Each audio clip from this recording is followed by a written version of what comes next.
E aí pessoal, tudo bem? Eu sou o Jefferson, sou professor de Ciências e Biologia e na aula de hoje a gente vai continuar falando sobre material genético. Hoje a gente vai dar uma ênfase um pouco maior ao RNA e ao processo de transcrição. Então, vamos lá para a aula?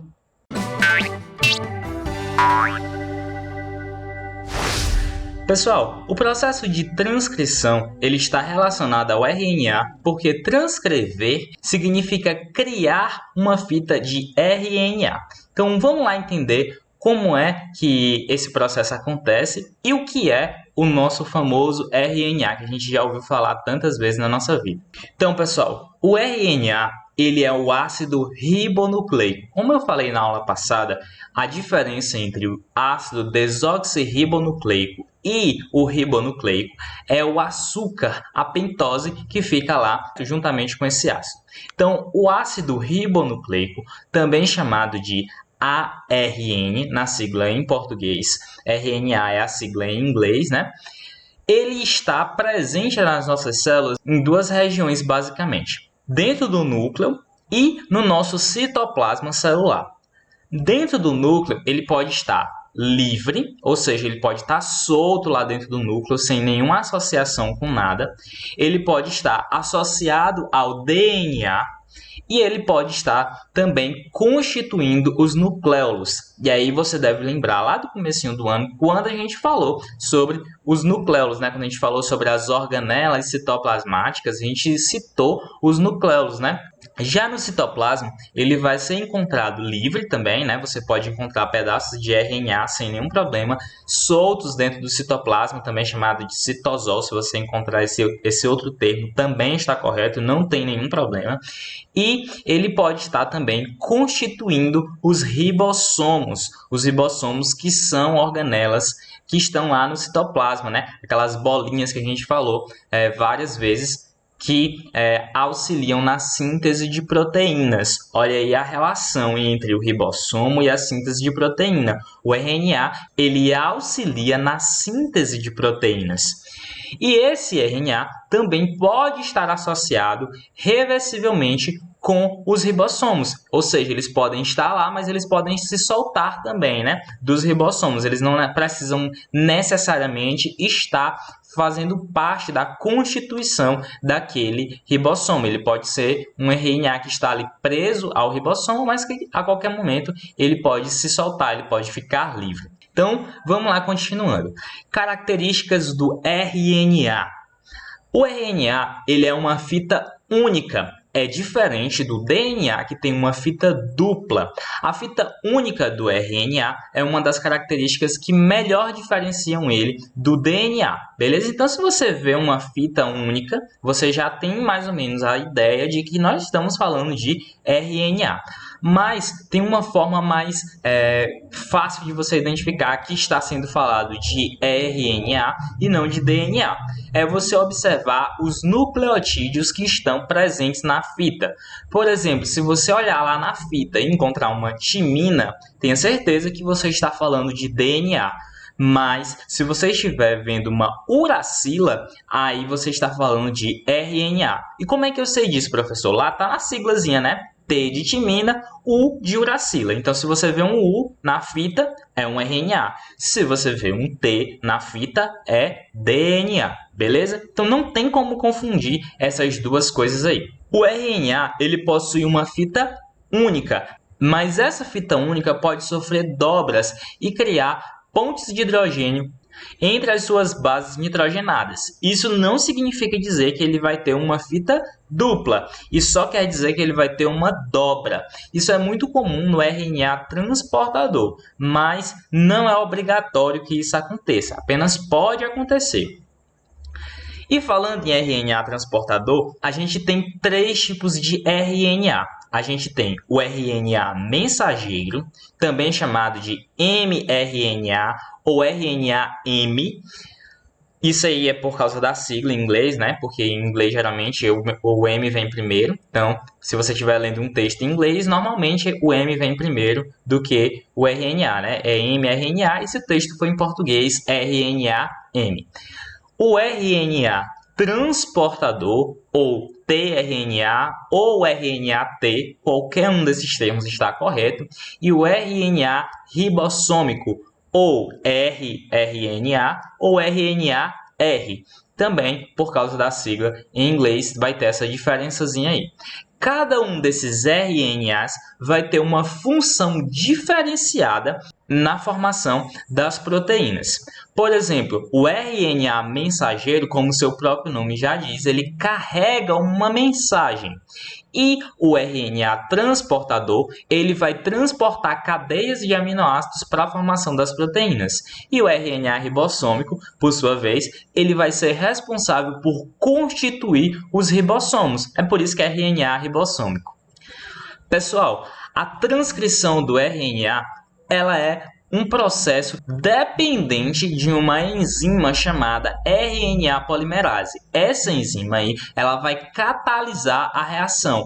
Catalisar significa diminuir a energia de ativação. Logo, se você diminui a energia de ativação, a reação vai ocorrer mais rapidamente. Então, pessoal, a RNA polimerase, ela vai ser necessária para formar as fitas de RNA. Como é que isso vai acontecer? Primeiro, antes de tudo, é necessário a separação das fitas de DNA. Vai ter que haver a separação entre as duas fitas, a quebra das ligações de hidrogênio. Isso aí, quem faz a enzima chamada helicase. A helicase vai lá e corta as pontes de hidrogênio, deixando as duas fitas soltas. Então, a gente vai selecionar uma fita, certo? E essa uma fita aí, ela vai ser utilizada como molde para a gente transcrever a informação que está lá no DNA. Essa informação vai ser utilizada para a formação do RNA mensageiro, que vai levar essa mensagem para a formação das proteínas. Então, o que é que vai acontecer? A RNA polimerase, ela vai passar pela fita de DNA e vai começar a ler base por base. Então, ela vai começar a complementar cada uma dessas bases aí. Se a gente tem uma timina, ela vai complementar com uma adenina. Se a gente tem uma citosina, ela vai complementar com uma guanina. Se a gente tem uma guanina, ela vai complementar com a citosina.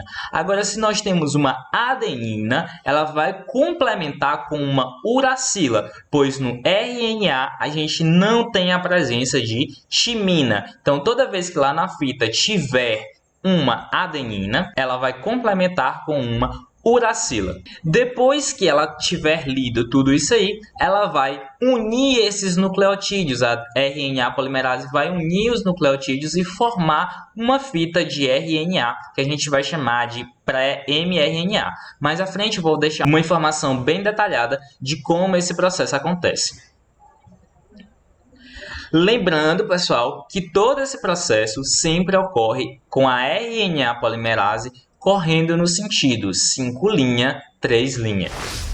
Agora eu vou colocar aqui um quadro explicando como ocorre a transcrição do RNA. Além disso, eu vou colocar algumas informaçõezinhas sobre a aula passada que eu não tinha colocado. Então, aproveita aí e vamos nessa. Então, pessoal, eu tenho uma observação para fazer antes da gente iniciar, que eu não havia falado na aula passada, mas a gente vai falar agora. É sobre o sentido que a transcrição e a replicação vão ocorrer. Sempre vai ocorrer no mesmo sentido, que é no sentido 5' para o sentido 3'. Como a gente tem duas fitas de DNA, uma fita 5' 3', ela é oposta a outra fita que tem o sentido contrário. No caso, 3', 5'. Beleza? O mesmo ocorre no RNA, só que o RNA só tem uma fita. Então, sempre vai ser o sentido 5', 3'. Beleza? Mas o que é esse 5', 3'? Pessoal, se você pegar aqui, eu vou puxar aqui um pouquinho para o lado. O sentido 5', 3', nada mais é do que esse sentido 5', 3', significa que na ponta 5' eu tenho um grupo fosfato. E no meu lado 3' eu vou ter uma pentose, certo? Então isso vai ocorrer tanto no DNA como no RNA. Então, o sentido que eu estou falando é a DNA polimerase, que é aquela enzima que eu falei para vocês, que ia montando uma nova fita, utilizando a fita molde, ela vai sempre correr do sentido 5' para o sentido 3'. Então, esse aqui é o sentido da polimerase. Pessoal, muitas pessoas utilizam dizendo que o 5', 3' é o sentido da vida, porque a vida ela é feita a partir de sequências de nucleotídeos, né? Sequência de nucleotídeos que vão fazer a síntese de proteínas. Então, o sentido da sua vida é 5', 3'. Então, quando você estiver achando que sua vida não tem sentido, o sentido da sua vida é 5', 3', beleza? Então, vamos falar aqui sobre a transcrição do RNA. Pessoal, na transcrição do RNA, a gente vai transcrever apenas uma região de interesse que a gente tem. O nosso DNA, né, ele tem informações de diversas proteínas e a gente vai pegar um trecho desse DNA que a gente vai ter interesse, né, que a gente vai chamar de gene de interesse. E lá que vai ter a receitinha da proteína que a gente quer produzir. No caso, a gente não vai especificar nenhuma proteína, mas poderia ser qualquer uma delas. Por exemplo, poderia ser a melanina, poderia ser a miosina, qualquer proteína que possa ser sintetizado com o nosso DNA, beleza? Então, a gente vai pegar aqui a fitinha de DNA, as duas fitas de DNA, no caso, né? Porque o DNA tem duas fitas, e a gente vai abrir essa fita. Como é que a gente abre a fita? A gente já falou lá na aula passada. A gente vai utilizar uma enzima para quebrar as pontes de hidrogênio. Essa enzima a gente chama de helicase, beleza? A helicase é uma enzima que vai quebrar as pontes de hidrogênio e vai separar as bases nitrogenadas das duas fitas de DNA. Quando essa helicase ela quebra essas pontes, ela deixa livre as extremidades. E aí a gente vai ter a RNA polimerase construindo uma fita de RNA utilizando uma cadeia de DNA. Eu vou pegar uma das fitas de DNA e vou utilizar ela como molde para gerar a minha fita de RNA, beleza? Então, na transcrição, a gente transcreve apenas uma fita. A outra cadeia, né, a outra fita, ela não vai ser transcrita. E a construção do RNA também vai seguir o sentido 5', 3'. E igual na replicação, na transcrição também vai ser seguido o sentido 5', 3'. Então ela vai lá, vai transcrevendo, né, todo o RNA e vai soltando essa fitinha aí. No caso, a gente vai, ao final dessa transcrição, a gente vai ter a reunificação dessas bases nitrogenadas do DNA, fechando novamente a cadeia, belezinha? Pessoal, o resultado da transcrição do RNA ele é chamado de pré-RNA